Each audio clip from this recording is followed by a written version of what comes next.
Hello. কি পানি মিশাইছে? আরে না ভাই, হাফ কেজি পানি দিয়ে বোতলটা ধুইছি, ও ভালো করে বুঝে কো আর নাই। ও ভাই বুঝছি, দুধের দাম কত? আরে ভাই দাম বেশি না, এটা হলো রমজানের মাস, বরকতের মাস। এই মাসে তোমার কাছ থেকে লাভ খাম না, 200 টাকা দিও যাও। সাত পাবা। কি 200 টাকা কেজি? সারা জীবন খাইলাম 60 টাকা কেজি দুধ। আরে ভাই ঢাকা 400 টাকা নিতেছে, আমার নিজের গরুর দুধ, এজন্য তোমার কম দামে দিলাম। তুমি এলাকার মানুষ। আবার তুমি মিশা কথা কে? আমি যাবো তখন কা? তুমি না উত্তর পাড়ার ছেলেমেয়ের কাছ থেকে 40 টাকা কেজি করে দুধ কিনে আনলাম। মিথ্যা কথা কয়, অতি মিথ্যা কথা কয়। হ্যাঁ, আমি মিশা কথা কই না।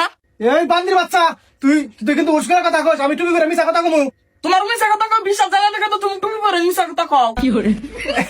বান্দির বাচ্চার কথা কিছু মনে করেন না, দুধ ভালো হবো, নিয়ে যান গা। আচ্ছা ভাই, আপনারা বিশ্বাস করে আমি এই যে দুধটা নিলাম, আপনার দোকানে কি লেবু আছে? ও ভাই, আমারও লেবু লাগবো, লেবু থাকলে দিয়েন। ভাই লেবু তো নাই, সোনা আছে। কি বুঝলাম না, শোনা আবার কি? আরে ভাই, রোজা হার আগে এটার নাম আছিল লেবু, রোজা হার পরে এটার নাম হচ্ছে সোনা। যাই হোক, আপনারা কয় ভরি নিবেন? কি লেবু আবার ভরি হয় নাকি? আরে ভাই, আপনারা না চাইলে আপনি বুঝবেন না।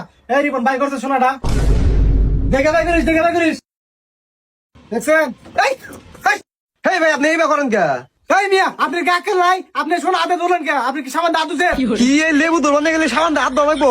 ধরু মিয়া, আপনি কি পাগল নাকি? আর তো সারাই সোনা ধরা যায়। একটু আগে একজনে নিয়ে গেল 5 কাজ ওই বন্ধক দিয়া একটা সোনা। কি এই একটা লেবু নিয়ে 5 কাটা তুমি বন্দুক দেয়া? আরে হ ভাই, আপা তুমি আবার ঢা পারা মিশা কথা কও কা? এলো না করে গাছতলা পয়রা আসলো, তুমি খুঁড়া নিয়ে এলে। বান্দির বাচ্চা 10 কাটা জমি বেচে লেবু কিনে নিয়েছি। কি 10 কাঠা জমি? তোমার না 2 কাঠা জমি নাই?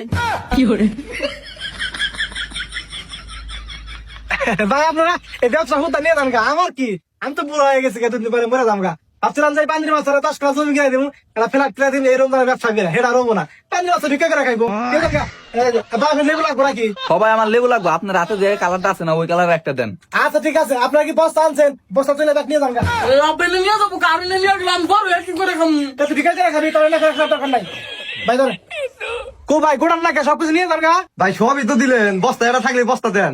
আচ্ছা তো সমস্যা নাই, এই যে পিছিয়ে রাখছি জানো। আর এই যে ভুট্টা কথা আল দিয়ে যায় না, কিন্তু ডাহাই তো পারে। কে ভাই ডাহা দেও গা? আরে ভাই, আপনাকে তো সোনা ফ্রিতে দিয়ে দিলাম। বাংলাদেশের মানুষ কিনা খাওয়ার না ইফতারের সময়, আপনাকে ফ্রি দিলাম, এই জন্য কইলাম দেখা যায়। আচ্ছা ঠিক আছে, তাহলে তো নিয়ে যান গা। ভাবছিলাম যে এরকম ধরনের ব্যবসা করে বান্দির বাচ্চার একটা বিল্ডিং করে দিব, এটা সেটা আর হইলো না। যাই গা, আমার কি বিল্ডিং করে আলি কালা ভালো বাচ্চা বিয়ে করার তো কালা তো মাসে দিব না। আল্লাহ, ভাই আপনি এত ভালো। হাই রে বান্দির বাচ্চা রে, কত আশা নিয়ে ব্যবসাটা ধরছিলাম, সব গেল। আব্বা ওরা নিয়ে গেলে এদিন তো আমি কান্দি না। তাহলে কি নিয়ে কান্দোস? ওরা নিয়ে গেলে মাইপে ভাগ করে নিবো, কি দিয়ে আর তো পালা পাথর দিয়ে গেছে। ওই রে বান্দির বাচ্চা রে।